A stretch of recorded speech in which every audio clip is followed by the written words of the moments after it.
دیکھیے بات یہ ہے کہ اچھی خواہشات اور اچھے پروگرام دینے پر تو کوئی پابندی نہیں ہے. ٹھیک ہے. اگر 50 لاکھ گھر بن جائیں 1 کروڑ نوکریاں اور 1 کروڑ جاب مل جائے اور کرپشن فری معاشرہ ہو جائے اور ایک پاکستان بن جائے، میں سمجھتا ہوں کہ اگر اس پہ امپلیمنٹیشن ہو گئی تو یہ بہت بہتر بات ہے عوام کے لیے.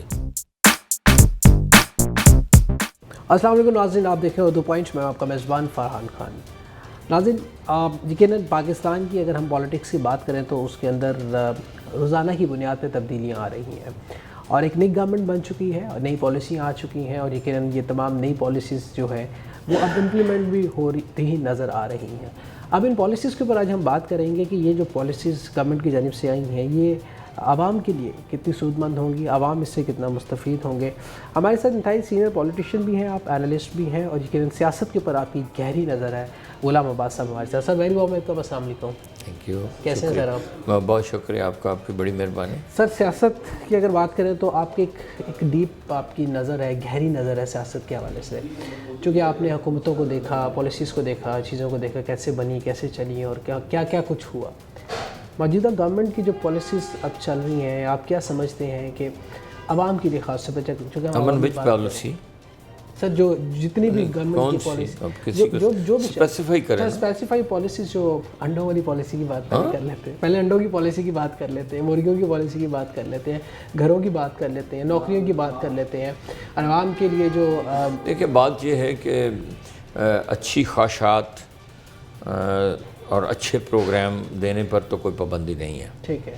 اور میں سمجھتا ہوں کہ اگر اس پہ امپلیمنٹیشن ہو گئی تو یہ بہت بہتر بات ہے عوام کے لیے. اگر 50 لاکھ گھر بن جائیں 1 کروڑ نوکریاں اور 1 کروڑ جاب مل جائے اور کرپشن فری معاشرہ ہو جائے اور ایک پاکستان بن جائے تو میرے خیال میں یہ اس سے بہتر ایک اچھی بات ہے، خوش آئند بات ہے. اس سے بہتر تو کوئی ایجنڈا نہیں ہو سکتا. کاش ایسے ہو جائے. اور میں اس لیے اس کو تھوڑا امید کر رہا ہوں کہ آئی بلیو کہ عمران خان از اے آنیسٹ مین. سو فار کوئی خان صاحب کے اوپر ایسی کوئی کرپشن کی کوئی ایسی بات سامنے نظر نہیں آ رہی. تو ماضی سے تھوڑا مختلف توقعات کی جا سکتی ہیں. یہ تو ایک اچھی پوائنٹ ہے، ایک اچھی بات ہے کہ ماضی سے مختلف توقعات کی جا سکتی ہیں. اچھا سر، عمران خان صاحب کا ایک ایجنڈا جو کہ بڑا کلیئر ہے، الیکشنز میں بھی تھا، بعد میں تھا، وہ کہتے ہیں کہ پاکستان کا سب سے بڑا مسئلہ کرپشن کا ہے، پاکستان کا سب سے بڑا منی لانڈرنگ کا ہے. اور اس مسئلے کو یقیناً اب آپ زرداری صاحب کی بھی آہیں سن رہے ہیں اور ان کے بھی کافی تیز و تند بیانات جاری ہیں اور میدان میں آ چکے ہیں. تو آپ کیا سمجھتے ہیں کہ کیا منی لانڈرنگ، کرپشن جو پاکستان میں ہو رہی ہے، اس کا خاتمہ سب سے پہلے ہونا چاہیے؟ دیکھیے تمام چیزیں آپس میں انٹر ریلیٹڈ ہیں. اس میں کوئی شک نہیں ہے کہ کرپشن ایک بڑا مسئلہ ہے. اور آپ کو علم ہے کہ اس ملک میں اس مسئلے سے سب سے پہلی آواز میں نے اٹھائی تھی. اور میں 1993 میں اینٹی کرپشن کی وزارت میں نے قائم کروائی تھی. کرنے کی پوزیشن میں تو نہیں تھا، مگر شہید محترمہ بیندر بھٹو سے ریکویسٹ کر کے اسپیشلی اس کے اوپر بڑی جدوجہد کرنی پڑی. یہ بڑی مشکل ایک ٹاسک تھا اور یقیناً خان صاحب کے لیے بھی ایک بڑا مشکل ٹاسک ہے، مگر جتنا میرے لیے مشکل تھا ان کے لیے شاید نہیں ہوگا، کیونکہ وہ پرائم منسٹر ہیں، با اختیار ہیں. تو میں تو ایک صوبے کا چھوٹا سا وزیر تھا. میرے لیے تو سب سے بڑی رکاوٹ میرے وزیر اعلیٰ تھے اور وہ اس کے اختیارات، پاورز کی نوٹیفیکیشن میں بہت بڑی رکاوٹ رہے، کیونکہ خود وہ ماشاءاللہ ان سارے کاموں میں بہت ماہر تھے. انہوں نے کیا بھی. پنجاب یونیورسٹی کی زمین انہوں نے اساتذہ کی جو زمین تھی کو قریب 200 کنال کے قریب، وہ انہوں نے اپنے ایک دوست کے نام. ہمارے ناظرین کے لیے وزیر اعلیٰ کا نام بھی بتاتے تھے. میاں منظور بٹو. میاں منظور بٹو. I'm not afraid of anybody. بات ٹھیک ہے، وہ میں کہہ رہا ہوں. اور وہ پھر اس کے اوپر کافی مجھے اساتذہ نے بہت مظاہرے کیے اور میں نے اس کے اوپر پھر اسمبلی کے اندر ہاؤس میں یہ بات اٹھائی اور خاصی ڈیبیٹ ہوئی. اور I am thankful to every member صرف ایک ممبر نے وزیر اعلیٰ صاحب کو ووٹ دیا، باقی تمام ہاؤس نے پنجاب یونیورسٹی کے حق میں، چونکہ میرا ورژن یہ تھا کہ حکومتیں تعلیمی اداروں کو دیتی ہیں، چھینتی نہیں ہیں. تو یہ بڑی قیمتی زمین تھی جو کہ انہوں نے انہوں نے اس کو کیا، واپس کیا، میں نے کروا دیا. اور یونیورسٹی کو کے اساتذہ جو کہ انتہائی سفید پوش ہوتے ہیں اور جن کے نزدیک کرپشن کا کوئی سلسلہ نہیں ہوتا، ان کے لیے تھی مشکل. اچھا سر مجھے بتائیے، واپس ہو گئی. اور پھر اس کو ہم نے کنٹینیو کیا کوآپریٹو بینکوں اور دوسرے تمام معاملات میں. ضلع کونسلوں میں بہت بڑے فراڈ ہوتے رہے، یہاں تک کہ یہ عابد شیر علی کا بھائی بڑا عمر شیر علی، اس میں بہت لوٹا تھا. میں نے اس کو آئی پٹ ہم ان جیل. اچھا. اور 26 ضلع کونسلوں کے چیئرمین جو ہے وہ بھی گئے، بہت ہیوی اربوں روپے کی ریکوری سامنے. تو یہ ایک اچھا کام ہے، ہو جائے تو اس سے بہتر کوئی نہیں ہے. اس کے اوپر جتنی بھی لوگوں کو اویئرنیس دی جائے، اویکننگ دی جائے، یہ بہت. اس میں چیف جسٹس ثاقب نثار صاحب کا بھی مشکور ہوں کہ وہ کوشش کر رہے ہیں. But this is not the only issue. جب ہم یہ کہتے ہیں کہ ہم ایک پاکستان بنائیں گے، تو ایک پاکستان بنانے کی جو لوازمات ہیں وہ بھی میں سمجھتا ہوں کہ اس کے لیے ضروری ہے کہ پاکستان کا بدترین فرسودہ جاگیرداری نظام ختم ہو. کیونکہ جب ہم کہتے ہیں ایک پاکستان تو اس کا مطلب ہے کہ ایک ایسا پاکستان جس میں 5 لاکھ 6 لاکھ 10 لاکھ ایکڑ کا مالک، 1 لاکھ ایکڑ کے مالک زمیندار، اور اس کے نیچے کام کرنے والا ہاری اور مزارہ جو ہے، اور 10 شوگر ملوں کا مالک اور اس کے نیچے کام کرنے والا مزدور جو ہے، ان کے بچے جب تک ایک سکول، ایک ہسپتال، ایک سٹیٹس میں ایک میں نہیں جائیں گے تو ایک پاکستان نہیں ہوگا. تو اس کے لیے یہ ساری چیزیں جو ہیں اس کے اوپر میں سمجھتا ہوں سر ایک پاکستان کی جو بات آپ کر رہے ہیں اس میں تو ایک اس تعلیمی لیے نظام کی بات تو ایجنڈے میں، ایک تعلیمی نظام کی ایجنڈے کی تو ہے نا بات.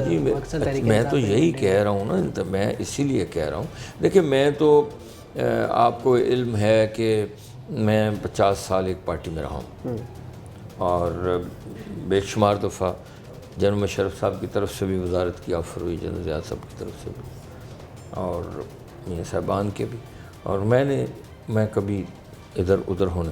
مگر اب کے چونکہ زرداری صاحب کے معاملات پہ میں زیادہ بات اس لیے نہیں کرتا کہ غیر ضروری سمجھتا ہوں، اور اس لیے میں سمجھتا ہوں کہ خان صاحب کے طرف میرا رجوع جو ہے وہ ایک تو یہ ہے کہ آصف زرداری صاحب نے پیپلز پارٹی کو یہاں وائنڈ اپ کر دیا، اور ایک ایسے محدود پنجاب میں وائنڈ اپ کر دیا نا. انہوں نے سمجھوتا کر لیا، طے کر لیا کہ میں جس سندھ سے باہر نہیں آؤں گا، اور وہ نہیں آ رہے، اور یہاں وہ میاں نواز کے ساتھ ہیں. تو میاں نواز صاحب جو ہیں ان کے خلاف، چونکہ میں نے 88 میں الیکشن بھی لڑا تھا، ان کے خلاف مقدمات میں بھی میرا ایک رول رہا ہے بطور منسٹر اینٹی کرپشن. تو میرے لیے آپشن یہی تھی، اور خان صاحب نے کی دعوت کو میں نے ایکسیپٹ کیا.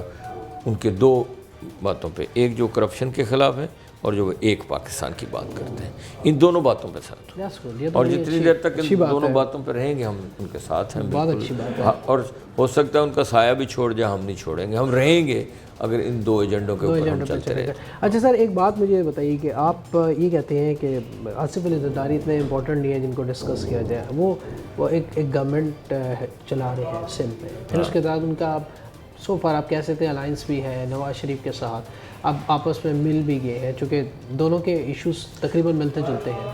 اب یقیناً آصف علی زرداری صاحب فرنٹ لائن پہ آ کے اب کھیل بھی رہے ہیں. اب باقاعدہ طور پہ انہوں نے اداروں پہ حملہ بھی کرنا شروع کیا، جبکہ ان کی پالیسی نہیں ہوتی تھی. تو آپ کیا سمجھتے ہیں کہ ابھی بھی وقت ہے، اور آپ سمجھتے ہیں کہ ان کے لیے مشکلات پڑ سکتی ہیں؟ آصف علی زرداری صاحب کو جیل نظر آ رہی ہے. دیکھیں میری بات سنیں، سیاست میں یہ ساری چیزیں جو ہے نا وہ ہوتی رہتی ہیں، آنا جانا رہتا ہے. میں خود بے شمار ادوار میں جیلوں میں رہا ہوں، شاہی قلعوں میں رہا ہوں، جب ایک اپوزیشن کی پالیٹکس کر رہے ہیں. مگر جیل میں فرق ہوتا ہے. کرپشن میں جیل جانا، سیاست میں جیل جانا، دونوں جیلوں میں فرق ہوتا ہے. تو ظاہر ہے جب ادارے آپ پہ ہاتھ ڈالیں گے تو آپ بولیں گے ظاہر. تو اب دیکھنا یہ ہے کہ کیا وہ جو اکاؤنٹیبلٹی یا اکراس دی بورڈ ہوتی ہے، اور دیکھنا یہ ہے کہ جوڈیشری جو ہے، مجھے یقین ہے کیونکہ زرداری صاحب کو اس لیے کوئی اس پہ اختلاف نہیں ہونا چاہیے کہ یہ سارے جو مقدمات ان کے اوپر قائم ہیں یہ پچھلی حکومتوں میں قائم ہیں.